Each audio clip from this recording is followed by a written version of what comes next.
Hello from Kingfisher, Oklahoma. We're working our way through the Proverbs.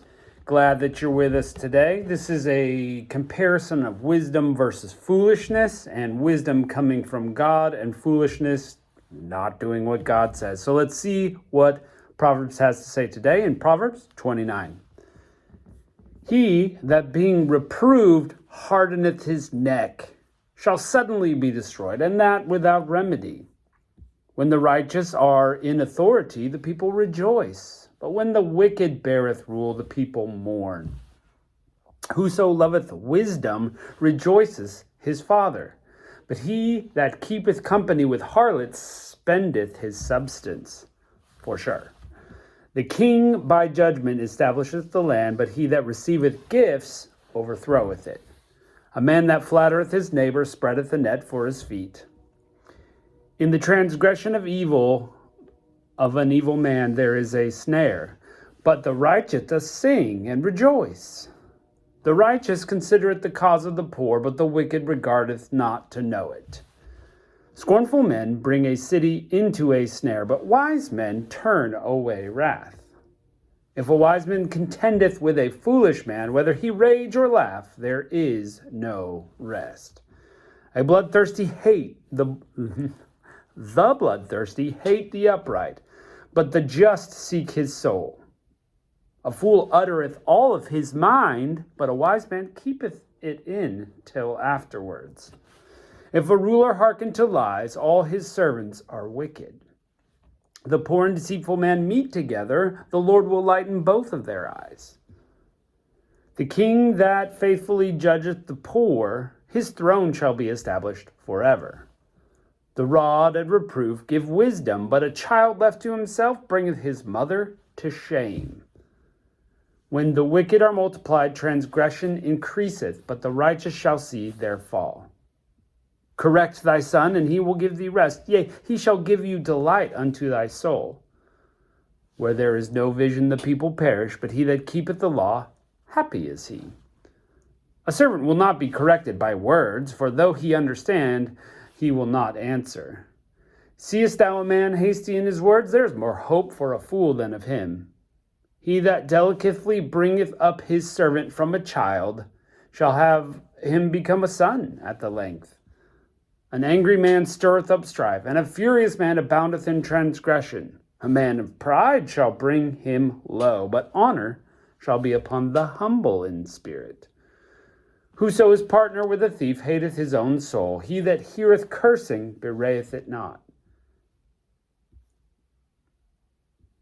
The fear of man bringeth a snare, but whoso putteth his trust in the Lord shall be safe. Many seek the ruler's favor, but every man's judgment cometh from the Lord. An unjust man is an abomination to the just, and he that is upright in the way is an abomination to the wicked. Okay, so we got a lot of comparisons here between righteous and unrighteous, just and unjust, and actually this last one just says that they're an abomination to each other. And the way of the just, the wicked hate, and the way of the wicked, the just hate. I mean, it's just like we just don't understand each other. And so we're at this constant conflict because our goals, frankly, are different. So those who seek God and his ways are going to be different than those who don't. And of course, they're going to have problems. Whoso putteth his trust in the Lord will be safe. That's a good one. There's, again, some great little bits here to kind of hang your hat on and to put into practice. But there's just some leadership principles. You know, the wicked are in leadership. Everybody just groans because it's terrible. It was interesting. The one that caught my attention the most, I'm trying to find it here so I can quote it. Here it is. A fool uttereth all his mind. Like, it just keeps coming. You ever met someone that whatever comes into their brain, out of their mouth it comes?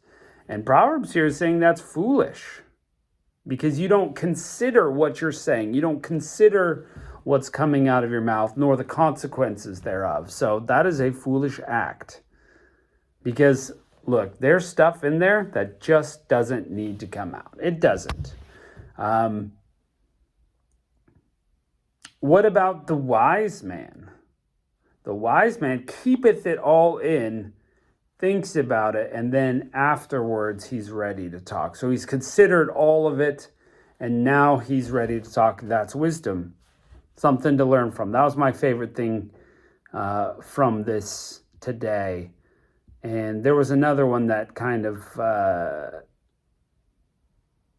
if a wise man and a foolish man come together, whether there's anger or whether there's laughter, there's no rest, because this foolish man's just doing his thing and the wise man just pulling his hair out. We've been there. Somebody just driving us crazy. So there you go. 2,000 plus years ago, this wisdom dropped, still true, still more true. 2,500 years or more, still true, still speaking to human existence. And this is one of the great parts about the Bible, is that it speaks to the human condition then when it was written. It's speaking clearly to the human condition now while we're reading it, and in the future won't change. Still will speak to the human condition. Okay, well, let's keep going. Proverbs 30. The words of Agur, the son of Jacob, even the prophecy, the man spake unto Ithiel, even unto Ithiel and Ukal. So now we get a different author here. Surely I am more brutish than any man, and have not the understanding of a man. I neither learned wisdom, nor have knowledge of the holy. Who ascended up to heaven, or descended? Who hath gathered up the wind in his fist, or who has bound the waters in his garment? Who hath established all the ends of the earth? What is his name, and what is his son's name, if thou canst tell? Every word of God is pure. He is a shield to them that put their trust in him. Add thou not unto his words, lest he reprove thee, and thou be found a liar. So true. 2 things have I required of thee. Deny them not before I die. Remove far from me vanity and lies. Neither give me poverty or riches. Feed me with the food convenient for me. Lest I be full and deny thee and say, who is the Lord? Or lest I be poor and steal and take the name of the Lord my God in vain. Folks, I've got to stop us there. That is one of my favorite bits ever since I was a kid. Look, we don't know what's good for us. We just don't. But check this out. This Proverbs is saying, look, Lord, give me not poverty, because if I'm so poor, I'm going to be hungry. I'll probably steal to meet my needs, and that will profane your name. So don't make me too poor. But don't give me riches either, because the rich person, the temptation is to go, I've got everything I need. I don't need God. And that'll be bad. So if you're neither rich nor poor, maybe thank your blessings that God has you just where you are, that you still need him and you haven't forgotten him. Love it. Great. Wonderful. Verse 10, accuse not a servant unto his master, lest he curse thee, and thou be found guilty. There is a generation that curseth their father, and doth not bless their mother. There is a generation that are pure in their own eyes, and yet is not washed from their filthiness. There is a generation, oh, how lofty are their eyes, and their eyelids are lifted up. There is a generation whose teeth are swords, and their jaw teeth as knives, to devour the poor from the earth, and the needy from among men. I'd say that's pretty descriptive of America. The horse leech hath 2 daughters, crying, give, give. There are 3 things that are never satisfied, yea, 4 things say not, it is enough. The grave, the barren womb, and the earth that is not filled with water, and fire that saith not, it is enough.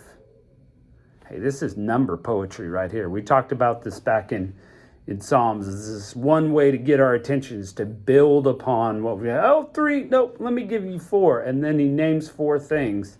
Great poetry right there. The eye that mocketh the father, let's see. The eye that mocketh at his father and despiseth to obey his mother, the ravens of the valley shall pick it out, and the young eagle shall eat it. There be 3 things which are too wonderful me, yea, 4 which I know not, the way of the eagle in the air, the way of the serpent upon the rock, the way of a ship in the midst of the sea, and the way of a man with a maid. It's wonderful. Such is the way of an adulterous woman. She eateth and wipeth her mouth and say, I've done no wickedness. For 3 things the earth is disquieted, and for 4 which it cannot bear. For a servant when he reigneth, for a servant when he reigneth, and a fool when he is filled with meat. For an odious woman when she is married, and a handmaid that is heir to her mistress. This is all things wrong there, and so we can't take it. There be 4 things which are little upon the earth, but are exceedingly wise. The ants are not a strong people, yet they prepare their meat in the summer. The conies, or rabbits, are yet feeble folk, yet they make their houses in the rocks. The locusts have no kings, but they all go forth in bands. And the spider, which taketh hold with her hands, and yet is in kings' palaces. Some translations use a lizard there. You can grasp it, but still it's in a king's palace, someplace I'm not invited, but the lizard can make it.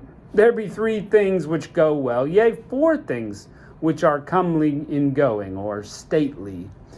A lion which is strong among beasts, and turneth not away for any. A greyhound. An he-goat also, and a king against whom there is no rising up. I think instead of a greyhound, sometimes they translate that a rooster. So all these, you get the picture of these strutting animals and how great they are. And a king with his army is how it's translated in some others, is the same. Come on, come at me. Who's going to take me? I've got my army with me. If thou hast done foolishly in lifting up thyself, or if thou hast thought evil, lay thy hand on thy mouth.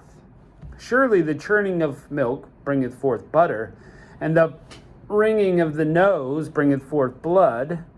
So forcing of wrath bringeth forth strife. Okay, this one is way different than all of the Proverbs we've had up to this point. And of course, enjoyable. Change of pace. Lots of numbers in there and lots of things to keep track of. Some comparison to God's nature and the way he made things. But spot on.